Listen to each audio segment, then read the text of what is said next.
आपके भी बच्चे हमेशा पिज्जा बर्गर खाने की डिमांड करते हैं और आप बस सोचती रह जाती हैं कि बनाए तो कैसे बनाए। तो फिर आज हम आप सबके लिए कुछ यूनिक मजेदार सा और एकदम आसान तरीके से बनने वाला नाश्ता बनाने जा रहे हैं, जो यकीन माने एक बार अगर आपने घर में बनाया ना तो बच्चे और बड़े सभी को ये बहुत पसंद आएगा। और सबसे मजे की बात और खास बात इसकी ये है कि आपको ना हर चीज आपके घर में आपके किचन में ही मौजूद मिलेंगी और आपको इसमें कोई भी ओवन की जरूरत नहीं है। आप इसे आराम से तवे में या फिर कोई भी पैन में इसे बनाकर तैयार कर सकती हैं।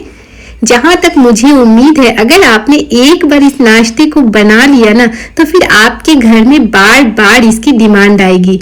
और सबसे खास बात इसकी ये है कि हम इसे हेल्दी तरीके से बनाकर तैयार करेंगे और आप इसे बनाकर बच्चों को लंच बॉक्स में भी दे सकती हैं। बड़े ही आसानी से इजी से बच्चे इसे खत्म करके आएंगे। तो फिर चले हम बनाना शुरू कर लेते हैं इस मजेदार सी और यूनिक सी रेसिपी को।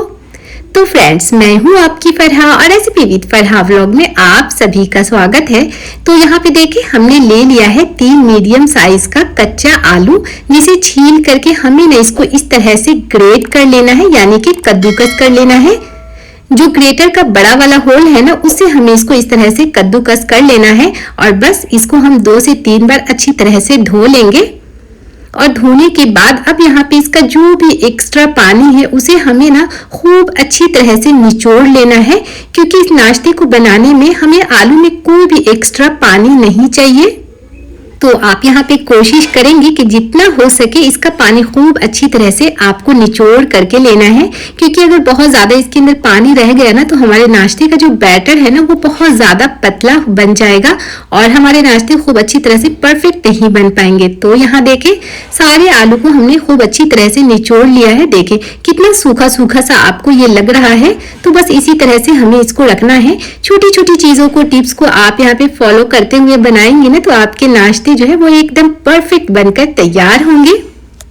और अब यहाँ पे देखिए एक गाजर को हमने उसी ग्रेटर से कद्दूकस कर लिया था अच्छी तरह से। तो गाजर में टोटली ऑप्शनल है, आप चाहे तो सिर्फ और सिर्फ आलू के साथ में भी इसको बनाकर तैयार कर सकती हैं।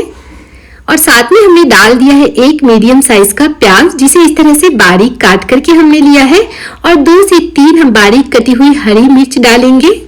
अगर आप बच्चों के लिए बना रही हैं तो आप यहाँ पे हरी मिर्च को स्किप करके भी बना सकती हैं। और साथ में हमने डाल दिया 1 छोटा चम्मच के बराबर अक्खा जीरा, 1 छोटा चम्मच के करीब ही हम डाल देंगे काली मिर्च का पाउडर और 1 छोटा चम्मच के करीब ही डाल देंगे गरम मसाला पाउडर और अपने स्वाद के अनुसार डालेंगे हमेशा की तरह नमक। हमने यहाँ पे 1 छोटा चम्मच नमक का इस्तेमाल किया है। तो आप यहाँ पे मिर्च मसालों का इस्तेमाल आपके टेस्ट के अकॉर्डिंग कम ज्यादा कर सकती हैं। हाँ, बच्चों के लिए बना रही है तो कोशिश करें कम से कम डालें। हमने यहाँ पे 3 ही हरी मिर्च का इस्तेमाल किया है, जो कि बहुत ज्यादा तीखी भी नहीं है। और साथ में ही हम डाल देंगे 1 बड़ा चम्मच के बराबर बेसन। आप चाहे तो अगर अंडा खाना पसंद करते हैं तो 1 अंडे का भी इसके साथ में इस्तेमाल कर सकती हैं। और बस बेसन को पहले हम अच्छी तरह से मिक्स कर लेंगे। हमने नमक इसके अंदर डाला है तो सब्जियां जो है हमारी यानी कि आलू थोड़ा सा सॉफ्ट हो जाएगा। तो देखिए हमने थोड़ा सा बेसन को पहले मिक्स कर लिया है और अब हमने यहाँ पे ले लेना है मैदा। तो मैदा हमने लगभग 3 बड़ा चम्मच के बराबर हमने यहाँ पे इस्तेमाल किया है। 3 से 4 चम्मच के लगभग ये होगा। हमें यहाँ पे बहुत ज्यादा मैदा और बेसन का इस्तेमाल नहीं करना है, नहीं तो फिर जो सब्जियां हमने डाली हैं उसका टेस्ट छिप जाएगा। तो बस 3 से 4 चम्मच के बराबर आप यहाँ पे मैदे का इस्तेमाल करेंगी। और देखिए साथ में हमने डाल दिया है हरा धनिया। अगर आपके पास हरा वाला प्याज हो ना तो आप उसको भी ऐड कर सकती हैं, उससे भी बहुत ही अच्छा सा फ्लेवर आएगा। और अब हम सारी चीजों को अच्छी तरह से मिक्स कर लेंगे। अब जैसे इसको मिक्स करेंगे ना तो इसके अंदर एक अच्छा सा सॉफ्टनेस आ जाएगा। तो अगर यहाँ पे आपको लगे तो 1 से 2 चम्मच पानी ऐड कर सकती हैं, लेकिन हमें नहीं लगा था तो मैंने यहाँ पे ऐड नहीं किया है। लेकिन आपको लगे कि ये कुछ ज्यादा ड्राई है, सूखा है, तो आप ऐड कर सकती हैं। तो देखिए हमने आलू का पानी अच्छी तरह से निकाला है, तो ये बहुत ज्यादा गीला नहीं हुआ है। तो बस इस चीज का आपको ख्याल रखना है कि जो हमारा बैटर है ये इस तरह से हमारा सूखा हुआ होना चाहिए, बहुत ज्यादा गीला नहीं होना चाहिए। तो चलिए इसे तो हमने अच्छी तरह से मिक्स कर लिया है। अभी आ जाते हैं हमारे फ्राई पैन की तरफ। तो यहाँ पे हमने फ्राई पैन लिया है, आप चाहें तो यहाँ पे तवे का भी इस्तेमाल कर सकती हैं या फिर कोई भी आप पैन ले सकती हैं। और बस इसमें हम डाल देंगे 2 बड़ा चम्मच के बराबर तेल। आप चाहें तो बटर या फिर घी का भी इस्तेमाल कर सकती हैं। और तेल को हमें पहले मीडियम ही गर्म करना है, बहुत ज्यादा हाई फ्लेम पे हम इसको नहीं बनाएंगे और ना ही बहुत ज्यादा हम गर्म करेंगे पैन को। हमने अभी यहाँ पे लो रखा हुआ है और इस तरह से हम इसको लेंगे और पहले अच्छी तरह से हम इसको थोड़ा सा राउंड शेप दे देंगे ताकि ये देखने में सुंदर लगेगा। तो आप चाहे तो इसे हाथ से भी डाल सकती हैं या फिर चमचे की मदद से डाल सकती हैं।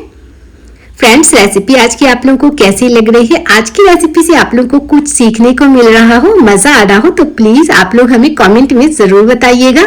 हमें हमेशा आप लोगों के प्यारे प्यारे कमेंट्स का इंतजार होता है और हमें बहुत अच्छा लगता है जब आप सबके कमेंट्स में पढ़ती हूँ तो। और आप लोग हमें कहाँ से देख रही हैं तो प्लीज अपना नाम, अपने जगह का नाम हमें जरूर बताया करें ताकि मैं आप सबका तहे दिल से शुक्रिया अदा कर सकूं। और हमें ये भी जानकर खुशी होती है कि आप लोग हमें किस शहर से, किस गांव से हमें देखती हैं। तो वैसे मैं बता दूं, मैं ना बिहार से हूँ, पटना बिहार से। तो कौन कौन हमें बिहार से भी देख रहा है ना तो हमें जरूर बताएं। तो हम इसी तरह से डाल करके 4 से 5 मिनट के लिए लो फ्लेम पे इसको हम ढक करके पकाएंगे ताकि ये अच्छी तरह से पक जाए। तो देखिए, आप चाहे तो इस तरह से हाथों से भी इसे रख सकती हैं, जो आपको आसान लगे वो आप यहाँ पे इस्तेमाल कर लें।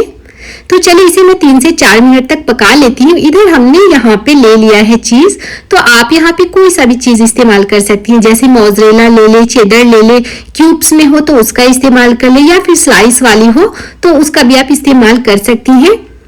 और अगर आपके पास चीज नहीं है या फिर आपको पसंद नहीं है तो आप इसे बिना चीज के भी बनाकर तैयार कर सकती हैं। लेकिन जैसा कि आप सभी को पता है, जब हम चीज डाल देते हैं ना तो बच्चे बड़े ही शौक से इसे खाना पसंद करते हैं। तो मैंने यहाँ पे थोड़ा सा चीज का इस्तेमाल किया है। तो मेरे पास ब्लॉक्स वाली भी थी तो मैंने इसे थोड़ा सा ग्रेट कर लिया है। तो चलिए सारी चीज को मैं थोड़ा सा ग्रेट करके रख लेती हूँ। और अब आते हैं हमारे पैन की तरफ। तो देखिए 3 से 4 मिनट के बाद ये अच्छी तरह से नीचे का सिक गया है, पक गया है। तो अभी हम क्या करेंगे, बड़े ही आसानी से हम इसको इस तरह से पलट लेंगे। कोई मुश्किल नहीं होगी आपको इसे पलटने में, बहुत आसानी से ये पलट जाएगा और कोई भी शेप भी इसका खराब नहीं होगा। पर हाँ, इस चीज का आपको ध्यान रखना है कि नीचे से अच्छी तरह से पहले ये एक साइड से पक जाए ना, उसके बाद ही हम यहाँ पे इसको इस तरह से पलटना शुरू करेंगे। और आप लोगों से एक छोटी सी और गुजारिश है, अगर आप लोग को रेसिपी अच्छी लग रही हो, मजा आ रहा हो तो आप लोग यहाँ पे बेल आइकन को जरूर दबा दें। उससे क्या होगा, मेरी हर आने वाली इस तरह की मजे मजे की नई नई रेसिपीज आप लोगों तक पहुंच जाया करेगी। और जिन फ्रेंड्स ने हमें पहले से सब्सक्राइब कर रखा है उन सभी का तहे दिल से बहुत बहुत शुक्रिया। उसके बाद देखिए, पलटने के बाद हमने यहाँ पे इस तरह से चीज डालेंगे। तो चीज की क्वांटिटी आपके हिसाब से आप कम ज्यादा कर सकती हैं। आपको एक्स्ट्रा ज्यादा चीज पसंद हो तो आप ज्यादा भी डाल सकती हैं। मैंने बस थोड़ा थोड़ा पहले यहाँ पे चीज को डाला है।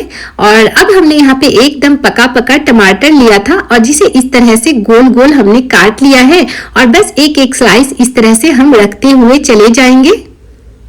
टमाटर डालने से ना इसके अंदर बहुत ही अच्छा सा मजे का टेस्ट आता है और बच्चे तो ऐसे सब्जियां खाते नहीं है। तो हम इस तरह से अगर बच्चों को देंगे ना तो बच्चे बड़े ही शौक से मजे के साथ में इसको खत्म कर लेंगे। और फिर इसके ऊपर से हम चीज डालेंगे। आप जितना चाहे उतना यहाँ पे कम ज्यादा कर सकती हैं आपके हिसाब से। और अगर आप चाहें तो शिमला मिर्च भी गोल गोल काट करके इसके ऊपर डाल सकती हैं। और बस थोड़ा सा हम डाल देंगे इसके ऊपर मिक्स हर्ब्स हो या फिर ऑरिगेनो, लेकिन ये टोटली ऑप्शनल है, हो तो ऐड करें, ना हो तो आप इसको स्किप कर सकती हैं। और बस थोड़ा सा डाल देंगे इसके ऊपर से कुटी हुई लाल मिर्च। ये ना देखने में अच्छा लगता है जब हम इस तरह से इसके ऊपर डाल देते हैं तो। और बस थोड़ा सा ही हम डाल देंगे हल्का हल्का सा हरा प्याज। आप चाहें तो हरे धनिया का भी इस्तेमाल कर सकती हैं या फिर आप चाहें तो स्किप भी कर सकती हैं। बस देखने में ये थोड़ा सुंदर लगता है। और बस इसको ढक करके 2 से 3 मिनट के लिए हम लो फ्लेम पे पकने देंगे या फिर जब तक आप इसे पकाना है तब तक कि हमारा जो चीज है ना वो अच्छी तरह से मेल्ट नहीं हो जाता हो इस तरीके से। तो देखिए खूब अच्छी तरह से हमारा जो चीज है ना वो मेल्ट हो गया है और बस अब ये रेडी है बिल्कुल सर्व करने के लिए। तो आप यहाँ पे इस तरीके से बनाकर गर्मा गर्म इसको सर्व करें, सबको घर में बहुत पसंद आएगा। खासकर बच्चे इसे टमेटो सॉस के साथ में इसे खाना पसंद करते हैं। हमें इसकी बहुत ज्यादा तारीफें करने की शायद जरूरत नहीं है, क्योंकि इसका लुक बता रहा है कि ये अंदर से कितने मजे का और यम्मी बनकर तैयार हुआ है। आज की रेसिपी आप सबको अच्छी लगी हो, कुछ सीखने को मिला हो, मजा आया हो तो प्लीज हमें कमेंट में जरूर बताइएगा। और इसी तरह की मजेदार सी रेसिपी के लिए आप लोग हमें फॉलो जरूर कर लें, सब्सक्राइब जरूर कर लें। हमें हमेशा आप लोगों के प्यारे प्यारे कमेंट का इंतजार होता है। आप सबका तहे दिल से बहुत बहुत शुक्रिया, हमें इतना कीमती वक्त देती हैं मेरी वीडियो को देखने के लिए। तो यहाँ देखिए मैंने आपको तोड़ कर दिखाया है, इसके अंदर का आप देख सकती हैं कितने मजे का ये देखने में लग रहा है। जय हिंद, जय भारत।